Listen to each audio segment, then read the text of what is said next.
मुझे समझ नहीं आ रहा है ये लोग कर क्या रहे हैं। अरे भाई, मोदी जी आपके कान में आके धीरे से नहीं कहेंगे कि आपातकाल है। अगर आप समझदार इंसान हो तो आपको इस बात को समझना पड़ेगा कि हम आपातकाल की स्थिति में हैं, हम युद्ध में हैं। आप क्यों जबरदस्ती एक नई समस्या और खड़ी करने पे तुले हुए हो?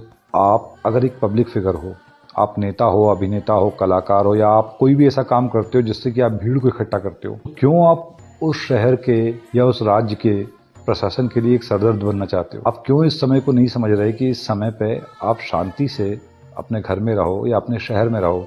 आप क्यों व्यवस्था ना होते हुए भी दूर दूर की यात्रा कर रहे हो? क्यों वहां जाके भीड़ इकट्ठी कर रहे हो? इससे बहुत सारे नुकसान हैं। इससे पहला नुकसान तो आपके स्वयं के लिए कि आपके ऊपर खतरा हो सकता है। इससे दूसरा नुकसान ये है कि आपके जो चाहने वाले हैं उनको चिंता होगी, और तीसरी वो कि जो आपके चाहने वाले वहां इकट्ठे हो रहे हैं वो शिकार बन सकते हैं, आसान शिकार। आप समझते हो, युद्ध सिर्फ सीमा पे और सीमा के उस पार नहीं चलता। दुश्मन सिर्फ उस पार नहीं है, दुश्मन वो भी है जो स्लीपर सेल है, इस समय पर पूरी कोशिश करता है कि आसानी से किसी को शिकार बनाया जाए और भारत की सेना को झुकाया जाए, भारत की प्रशासन को झुकाया जाए।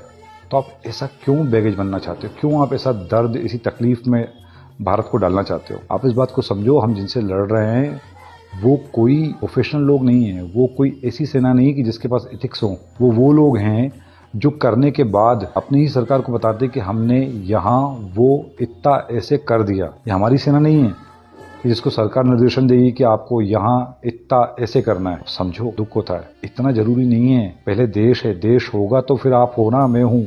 देश ही नहीं तो फिर क्या है? एक साधारण से आदमी को ये बात समझ में आ रही है, आपको समझ में नहीं आ रही। इतने लोगों को मैंने देखा, कोई यहाँ ट्रेवल कर रहा है, कोई वहाँ सभा कर रहा है, कोई वहाँ कार्यक्रम कर रहा है। मत करो भाई, शांति रखो थोड़ी सी, प्लीज सहयोग करो, हमारी सेना के मनोबल को बढ़ाओ। और हम मनोबल के लिए सिर्फ इतना कर सकते हैं कि हम जाके वहां लड़ नहीं सकते उनके साथ, पर हम अपनी आंतरिक शांति को बनाए सकते हैं, जिससे कि प्रशासन के ऊपर लोड ना आए, खुल के सेना अपना काम कर दे। सेना के सामर्थ्य को देख के लग रहा है कि ज्यादा लंबा नहीं है, खत्म हो जाएगा, पर आप थोड़ा शांत तो रहो यार।